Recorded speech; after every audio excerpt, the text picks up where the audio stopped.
न्याय दर्शन क्या है, न्याय दर्शन का प्रादुर्भाव कैसे हुआ, इनके आविर्भावक कौन है और इनके सिद्धांत क्या क्या है, हम देखते हैं।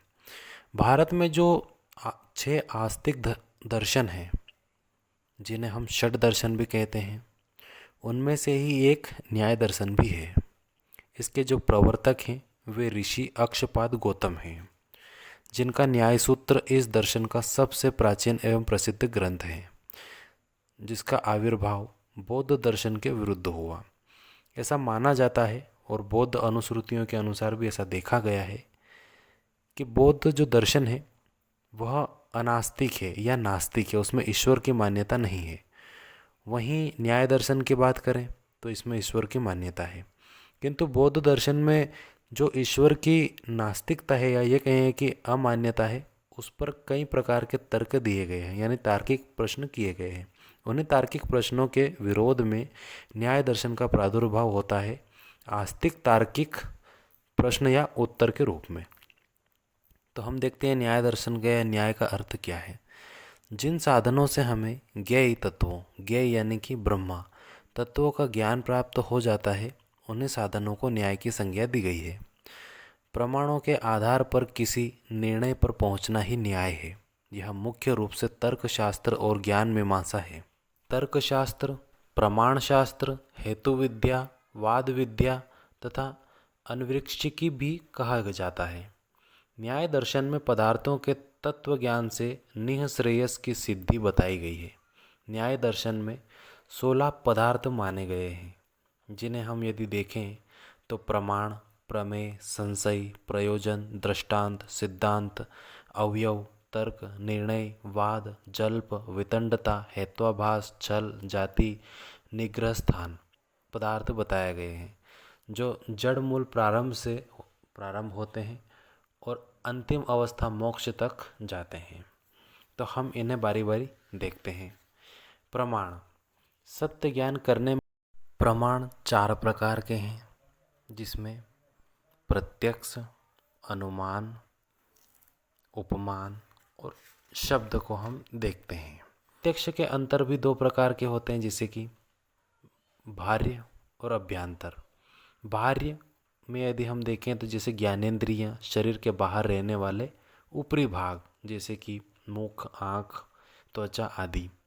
अभ्यंतर से तात्पर्य है शरीर के अंदर आत्मा के साथ रहने वाले पदार्थ, जैसे मन, जो कि आंतरिक है। वहीं बात करें अनुमान की, इस प्रमाण से उन सभी पदार्थों का ज्ञान किया जाता है जो इंद्रिय द्वारा ज्ञात होने की योग्यता रखते हुए भी दूर होते हैं और इंद्रियों से ज्ञात नहीं किए जाते, जो 2 प्रकार के हैं, स्वार्थानुमान और परार्थानुमान। जिस अनुमान से अपने संशय का निराकरण होता है वह स्वार्थानुमान तथा जिस अनुमान से अन्य व्यक्ति के संशय का निराकरण हो वह परार्थानुमान होता है। बात करें उपमान की, यह एक पदार्थ है। एक पदार्थ में अन्य पदार्थ के सादृश्य ज्ञान को उपमान प्रमाण कहा जाता है। जैसे एक वनवासी किसी ग्रामवासी को कहे, अर्थात वन में रहने वाला व्यक्ति गांव में रहने वाले व्यक्ति से कहे कि जो गांव में उसके पास गाय है, वैसी ही गाय वन में भी ऐसा ही एक जानवर देखा गया है, किंतु उसे वो गवश्य कहते हैं या गवश्य के नाम से जानते हैं।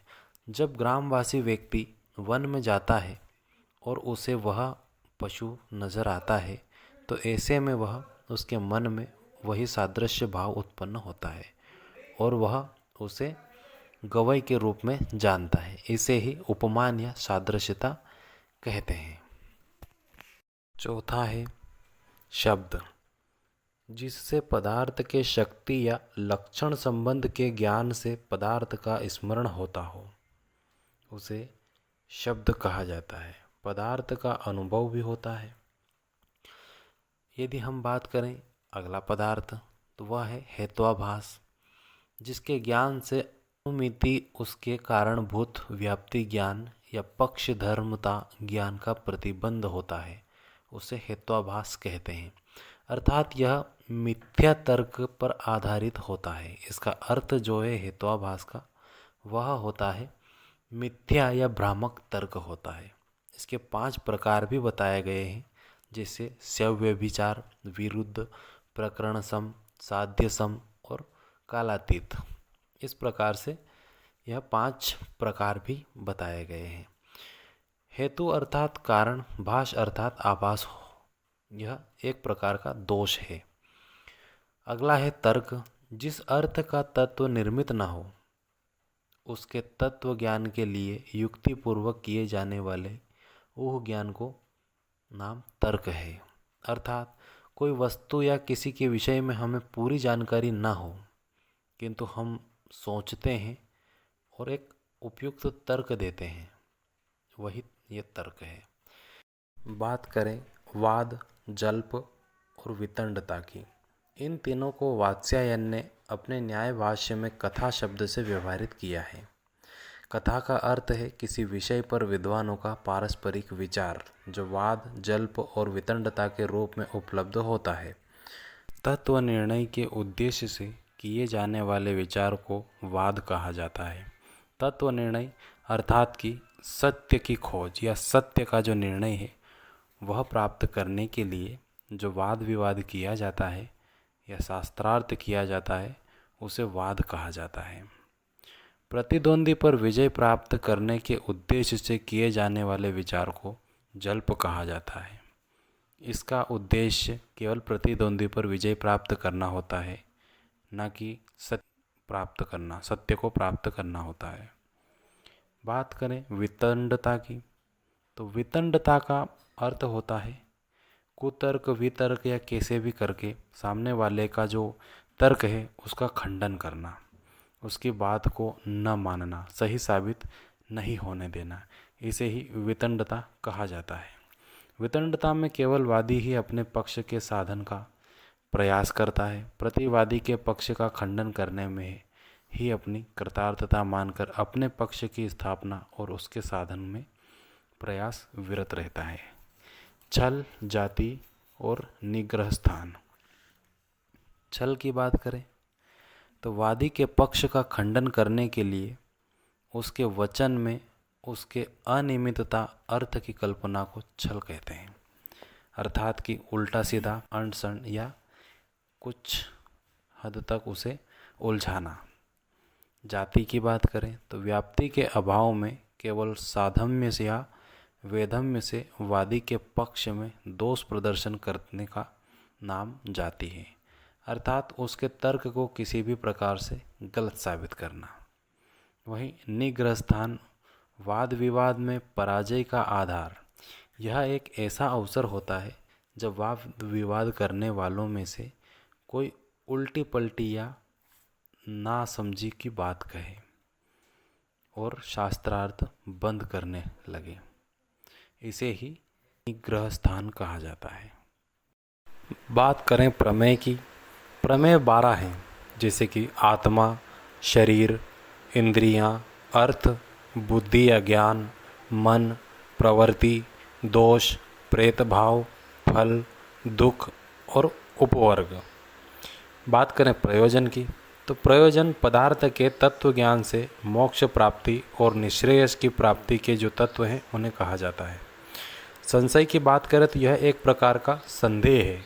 हमें किसी तथ्य या किसी तर्क पर संदेह उत्पन्न होना यह भी जरूरी है। वहीं बात करें दृष्टांत की, तो वस्तु के गुणों को देखने की जो दृष्टि है या जो देखने का नज़रिया है उसे दृष्टांत कहा जाता है। इसके कुछ सिद्धांत भी हैं। अगला जो पदार्थ है सिद्धांत, उसमें 4 प्रकार के सिद्धांत हैं, जैसे कि सर्वत्र सिद्धांत, प्रतिपत्र सिद्धांत, अधिकरण सिद्धांत और अभूपगम सिद्धांत। अगला पदार्थ है अवयव। तर्क और न्याय की विवेचना के जो कारक हैं उन्हें अवयव कहा जाता है।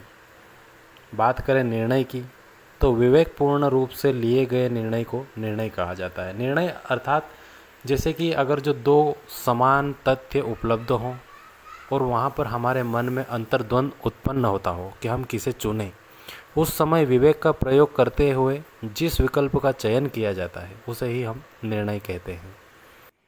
अंतिम लक्ष्य मोक्ष है।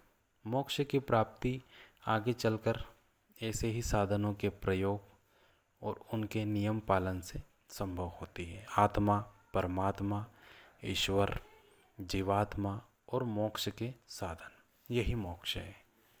यही न्याय शास्त्र है और यही न्याय दर्शन है। धन्यवाद।